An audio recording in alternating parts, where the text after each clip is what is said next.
In the spring of 1953, a steelworker's wife named Mae Coughlin stood at the kitchen counter of a bungalow on the west side of Cleveland and counted out the household allowance her husband had just handed her.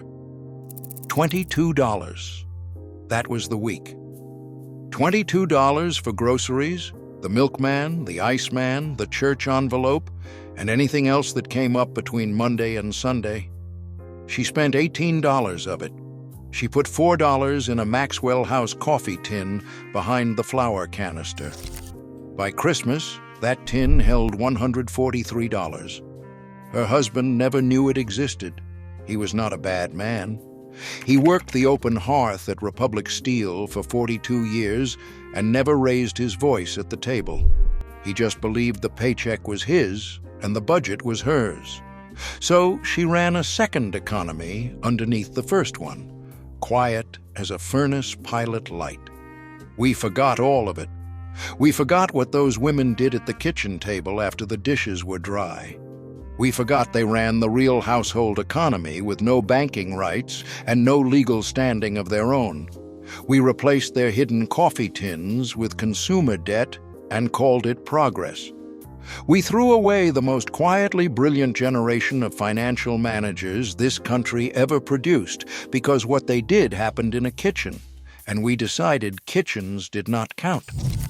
Number 23 on this list let a 1950s wife buy a $60 winter coat without her husband seeing a single bill. Number 11 was something the husband watched his wife do every Tuesday morning and never once understood. And number 1 was so small and so quiet that nobody outside the kitchen would have recognized it as a financial act at all. These 30 tricks were not deception. They were architecture. Hit that subscribe button. Let us count down the 30 secret money tricks 1950s housewives used behind their husband's back that secretly saved the family. Number 30. The coffee can behind the flour. The coffee can. The first bank account a wife in the 1950s ever opened. A Maxwell House tin slid behind the flour canister on the top pantry shelf. Every week, $1 or $2 skimmed off the grocery money went in. No paperwork, no signature card, no husband. In Cleveland, Akron, and Toledo, the coffee tin was the most common form of household savings in working-class America. Almost no woman talked about hers. Almost every woman had one. The bank vault was downtown. The real savings were behind the flour. Number 29, EGG money. Egg money. The income a husband was trained not to ask about. A wife who kept 12 hens sold the surplus eggs to neighbors at 35 cents a dozen. The money was hers. Tradition said so. Husbands believed chickens were not real money, and that belief was the wife's greatest financial asset. In 1951, a Maryland farm wife named Elizabeth Robinson recorded $237 in butter and egg money in a single year. Nearly 2 months of an average household allowance. He thought it was chicken feed. It was tuition. Number 28, the grocery skim. The grocery skim. The most disciplined act of small theft in American history. You took the weekly grocery money, planned the meals to come in under by $1 or $2, and pocketed the difference. The pot roast became a chuck roast. The brand name bread became the day-old loaf. Every wife on the block was doing it. None said so out loud. The skim was sacred and silent. It was not stealing. It was paying the wife a wage the household refused to recognize. Number 27, the S&H green stamp hoard. S&H green stamps, the shadow currency of the American kitchen. You licked them. You stuck them in books. You traded full books for toasters, lamps, and bicycles. By 1957, 2 out of 3 American households were collecting them. The company was printing more stamps than the U.S. Postal Service. A wife could fill enough books in a year to furnish a guest room without spending $1 of her husband's paycheck. The stamps were not loose change. They were leverage. Number 26, the Christmas Club account. The Christmas Club, the one bank account a wife was allowed to open in her own name. You walked into the savings and loan in January and signed up. $2 a week, saved until December. The bank handed you a check for over $100 right before the holidays. It paid the children's gifts and the Christmas ham. Her husband never knew what any of it cost. The check arrived in December. The work had been done in January. Number 25, the button jar. The button jar. The most boring object in the kitchen and one of the most valuable. Every button from every shirt that went out as a rag was cut off and dropped in a mason jar on the windowsill. A man's shirt had 8 buttons. 8 buttons cost 10 cents at Woolworth's. A jar of 200 buttons was $25 of avoided spending. She mended without buying. She replaced without asking. It was not clutter, it was inventory. Number 24, the bread bag drawer. The bread bag. Washed, dried, and folded into a drawer with 100 others. A 1950s wife washed each bag in dishwater and stacked it in the second drawer down. Sandwich bag, freezer wrap, boot liner, garden tie. Sandwich bags cost 19 cents a box in 1956. A wife with a bread bag drawer never bought one for a decade. The drawer was not hoarding, it was a closed-loop supply chain. Number 23, the layaway hold. The layaway counter. The credit card a 1950s wife was never given. You walked into Sears with $3 and put a winter coat on hold. You came back every 2 weeks with another $2 until the coat was paid off. No interest, no card, no husband's signature required. By the time the coat came home, it had been bought $1 at a time out of the skim and the egg money. The coat was already paid for. He never saw the bill. Number 22, the bacon grease tin. The grease tin. A can next to the stove that the husband walked past every morning and never thought about. Every strip of bacon, every pork chop, every roast. The rendered fat was poured through a strainer and saved. It fried the eggs. It greased the cornbread pan. It seasoned the green beans. Crisco cost 89 cents a can in 1955. The grease tin saved $21 a year in shortening. What he scraped off his plate became next week's breakfast. Number 21, the turned collar. The turned collar. The trick that made a husband think he had a new shirt every 6 months. When the collar of a dress shirt frayed at the neck, the wife unpicked the stitching, flipped the collar to its clean underside, and sewed it back on. From across a dinner table, the shirt looked new. A new dress shirt cost $1.79. A turned collar cost an hour at the sewing machine. He thought she had bought him a shirt. She had bought him time.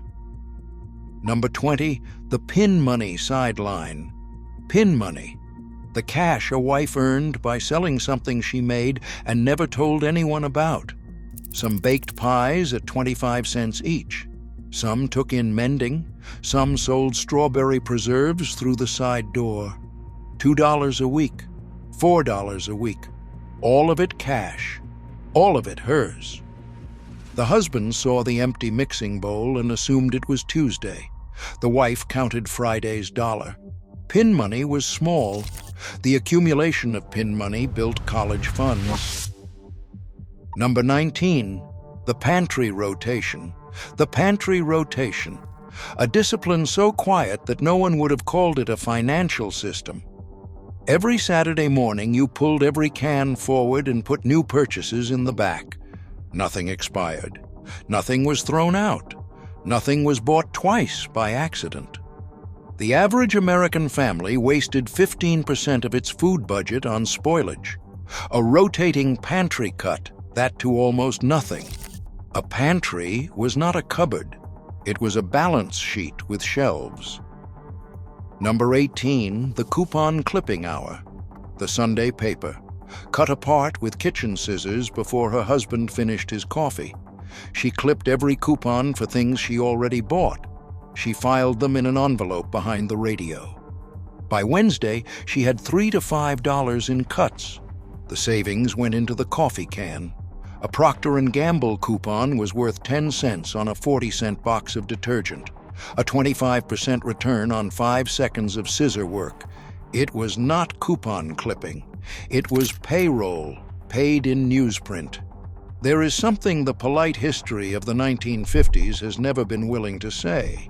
The decade that gave America the ranch house and the station wagon was also a decade in which a married woman could not legally hold a credit card, could not co-sign a mortgage, and in many states could not open a checking account independently. The Equal Credit Opportunity Act, which finally fixed all of that, was not passed until 1974. A wife in 1953 was running a household economy with no banking rights and no independent legal standing. And in spite of that, she ran it brilliantly. So brilliantly that the suburb she lived in mistook her competence for ease. When her husband lost his job in the 1958 recession, the coffee can paid the mortgage. When her daughter needed surgery, the egg money paid the doctor. She did not call any of it heroism, she called it Tuesday. Number 17, the sewing basket is bank vault. The sewing basket. A wicker basket on the parlor floor that no husband would have opened on a bet. Inside the pincushion, folded inside a thimble, tucked under the spool tray. That was where the bills went. Yiddish grandmothers had a name for this. They called it the nipple, the knot in the handkerchief. A husband who reached into a sewing basket risked stabbing himself on a needle. He did not reach in. The basket was the safest vault in the house. The pincushion held $12. He never knew. Number 16, the nickel jar at the laundry. The laundry change. Every coin found in a pocket on washing day went into a separate jar on the back of the dryer. A nickel here, a dime there, a quarter on a lucky Saturday. Over a year, the jar held $20 to $30 in pure found money. He had emptied the pocket onto the dresser. She had not. That was the whole transaction. What he forgot, she remembered. The forgetting was the engine. Number 15, the garden row she planted for cash. The kitchen garden. 12 tomato plants, 8 rows of beans, a patch of zucchini she planted in April and worked alone. She canned what the family needed and sold the rest. A bushel of tomatoes brought $1.50. A dozen jars of preserves brought $4. By October, the garden had paid for the coal delivery. The husband called it her hobby. She called it the heating bill. The dirt under her fingernails was capital. Number 14, the day-old bakery run, the day-old shelf, the bakery's afternoon discount that wives knew about and husbands did not. You walked into the House bakery at 4 on a Saturday and bought yesterday's bread for half price, 8 cents a loaf instead of 14 cents. The family ate the same baked goods. The savings disappeared into the tin. A wife who shopped day-old bread for a year saved $15. That was a winter coat for a child. The bread was a day older. The math was twice as new. Number 13, the parish hall circuit. The parish hall. The free entertainment economy that kept the family fed and the wife in the loop. Spaghetti suppers at 50 cents a plate. Fish fries on Fridays. Rummage sales every spring. Every Catholic and Lutheran parish in the Midwest ran a year-round network of low-cost food and entertainment. A wife who worked the rummage sale got first pick of the children's clothes before the doors opened. 3 weeks of Sears shopping for 50 cents in donations. The church saved her soul. It also saved her budget. What these tricks share is not poverty. It is the discipline of stretching a known input across a known set of obligations with no margin for error. That is almost word for word the definition of corporate financial management. The Fortune 500 calls it cash flow forecasting and pays a CFO $400,000 a year to do it. Mae Coughlin did it on $22 a week and never put it on a resume. A 2019 study from Boston College followed daughters raised in single-income households between 1945 and 1965. The researchers expected weaker money habits in women who had never controlled household income. They found the opposite. Those daughters carried lower credit card debt and higher savings rates than any other group in the study. The habits had transferred. They had just gone underground. Number 12, the neighbor trade. It was the over-the-fence economy, a barter system that never touched the household allowance. She gave the neighbor 2 jars of strawberry jam. The neighbor gave her 3 pounds of pole beans. She traded a babysitting afternoon for a Saturday haircut. None of it ran through cash. It was not charity. It was a parallel currency, denominated in jars and hours. Number 11, the Tuesday grocery circuit. The Tuesday route was the most invisible financial discipline of the decade. She did not shop at one store. She walked from the A&P to the Kroger to the corner butcher, buying only the loss leaders from each. The husband saw a full bag and assumed she had been to the supermarket. She had been to 3. A Tuesday circuit saved $4 on a $22 weekly bill, 18%, every single week. He saw a wife with a grocery bag. He did not see a wife who had just outperformed the S&P 500. Number 10, the installment substitute, the cash on the barrel rule. The trick of paying full price up front and refusing every installment plan. A Westinghouse refrigerator on installment cost $240 over 18 months at 6% interest. Paid in cash, it cost $215. The $25 saved went back into the tin. She had been saving for the refrigerator for 2 years before she walked into the appliance store. The store thought she was a cash customer. She was something far more dangerous. She was prepared. Number 9, the mail-in rebate, the mail-in coupon, the 50-cent check that arrived 3 weeks later in the box. She bought the soap. She cut the proof of purchase from the box. She mailed it back with a 1-cent stamp. 3 weeks later, a check came in her name. Her name, not his. A wife who worked every rebate she qualified for received $30 to $40 a year in checks made out only to her. The check came to her. The signature was hers. The deposit was hers. Number 8, the letdown hem.